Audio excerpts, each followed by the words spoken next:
I went looking for one Bible verse that people swore had changed them, and what I found in the brain research stopped me cold. Most of us treat a verse like a poster on the wall, something nice to read and forget. But there is a line in scripture that describes almost mechanically how a human mind actually changes, and the longer I sat with the neuroscience, the more obvious it became that these two worlds are pointing at the same thing. Here is the picture I kept coming back to. Imagine a field of tall grass. Walk the same line across it every day and you wear a path into the ground, and soon that path pulls your feet on its own. Your mind does exactly this. After going deep into both the brain science and the writings of the early monks, I am convinced one ancient sentence was pointing at this same reality long before any scanner could see it. By the end of this, you will know the one shift your mind has been waiting for, and it is not the one you would guess. But first, I have to show you why the thing you have been trying has quietly been failing you. Let me give the popular fix its strongest form, because I do not want to knock down a straw man. The smartest version of the willpower argument goes like this. You have a bad habit of thought, so you simply decide, with enough resolve, to stop thinking it. Grind harder. Force it out. And honestly, on paper, that should work. One quick, gentle word before I go further, since this touches real things. None of this is medical advice, and if you are fighting serious anxiety or compulsion, please talk with a doctor, a priest, or a counselor. Now here is where the willpower idea quietly breaks. It attacks the symptom and never touches the root. The thought is not the real problem. The path it runs on is.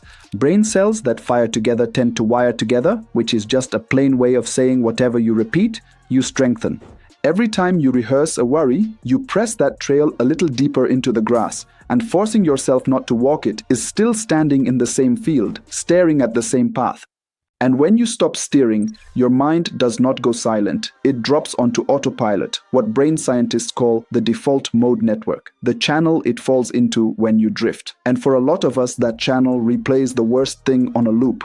That looping is linked to the very anxiety and heaviness we are trying to escape.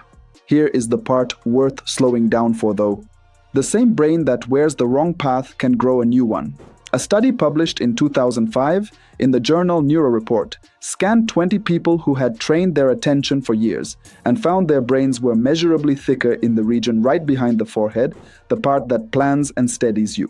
On its own, that is a snapshot, not proof of cause.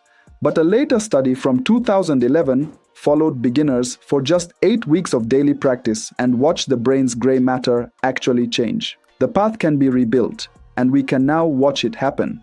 And this is not one lab's pet theory. A larger analysis from the year 2014 in the journal Cerebral Cortex pulled together 48 separate brain imaging studies and found that simply changing the meaning you assign to a hard moment is associated with a quieter alarm center in the brain. Now, that research studied meditators, not people praying the Psalms, and I want to be straight with you about that.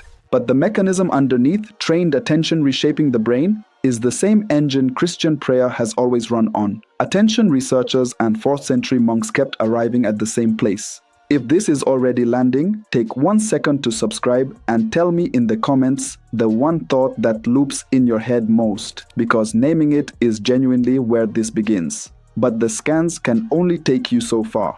Because science is brilliant at naming the trap. It can map the path, measure the rut, photograph the alarm going off. What it cannot do is tell you which path is worth walking or hand you the strength to keep choosing it when you are worn out. The research shows the mind can be renewed. It never tells you by whom or toward what. That is exactly where this one sentence steps in. In the letter to the Romans chapter 12 verse 2, Paul writes, "Do not be conformed to this world, but be transformed by the renewing of your mind." The idea behind it is actually simple. He does not say improve your mind. He says be transformed, the same kind of change the Gospels describe when Christ was transfigured and shown on the mountain. That is not a tweak, it is a change of form. And notice he does not say transform yourself. He says be transformed. You cooperate, you keep showing up, but you are not the one doing the deepest work. Now watch the pairing, because this is the part most people miss.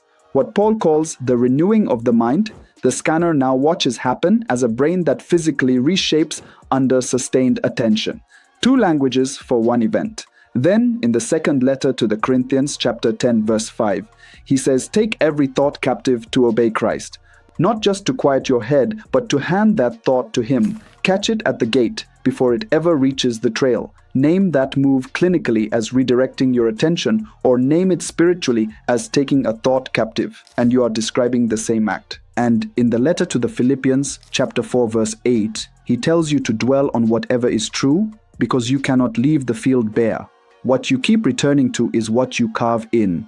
Long before any of this could be measured, a desert monk named John Cassian carried this teaching into the heart of the church, and the line he drew, modern therapy is still catching up to. The arrival of a thought, he taught, is not the sin.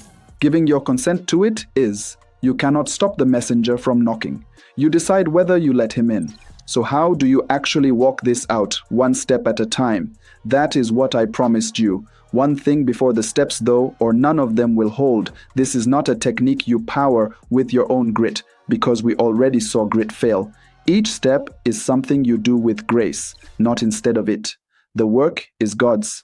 Your part is to keep showing up and to pray your way through each move. I call it the 4 R's of a renewed mind, and the first is recognize. You cannot refuse a path you cannot see. So the first move is simply to notice a thought has arrived, to catch the autopilot the instant it starts its loop.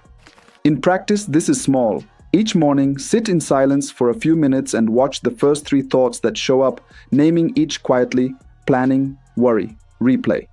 But seeing the path is not the same as refusing to walk it. The second R is refuse. This is the moment you decline to set foot on the trail. You do not wrestle the thought for an hour, because wrestling is just walking the path backward. You take it captive, the way Paul said and the Desert Fathers described, by withholding consent and changing what you are doing. If a step like this is landing for you, subscribe so the next one finds you when you need it. Refusing leaves a gap though, and a gap never stays empty. The third R is replace. You cannot stop walking the old path and leave the ground bare, because the brain wires whatever you repeat, and it will drift back to the deepest trail it can find. So you give it a new one. The moment the old thought fires, you speak one true thing, a line of scripture you have chosen, and you point your feet down a fresher line in the grass. And here is the step almost everyone forgets. The fourth R is repeat. One walk across a field never made a path. The renewing Paul describes is continuous, and it is carried by prayer, not willpower. Remember those 20 people in the brain study. Their brains looked different because of years of returning to the same practice. You keep showing up, you keep asking for the grace to choose again, and over time, the field regrows under you. And the order matters. Skip recognizing, and you never see the thought in time. Skip refusing, and replacing has nothing to push out. Skip repeating, and none of it holds, because one walk never made a trail. So here is what an ordinary week looks like. 5 quiet minutes each morning, watching your thoughts arrive and naming them. Through the day, the captive thought repetition. The instant a familiar rut thought fires, you do not debate it. You speak one true sentence, and you change what you are doing. Each morning, say the line from Romans out loud, leaning on the words, "Be transformed," so it stays something you receive. Pick one input this week that keeps dragging you down the wrong path, a feed, a tab, a habit, and remove it, because you cannot redirect attention you keep re-triggering. And at night, take 3 minutes to notice where you consented and where you refused, without shame. Think about what is really happening here. A path worn into a field is only a thought you stopped questioning. Scripture calls it the renewing of your mind. The research calls it a brain that reshapes around what you repeat. Not proof of each other. 2 windows onto the same human reality, one through scripture, one through the science. So hear this plainly. You are not broken, and you are not stuck with the mind you woke up with today. Every path was walked into you, which means a new one can be walked into. One refused thought and one true sentence at a time. If this gave you even one thing worth keeping, type the word rewired in the comments so I know it reached you. Then send it to one person whose mind has been walking the wrong trail too long. If you want the next piece of this, watch the one on guarding what you let into your eyes, because it is the other half of the same field. You were never meant to be a prisoner of the loudest thought in your head. You were built to be renewed, one quiet step across the field at a time.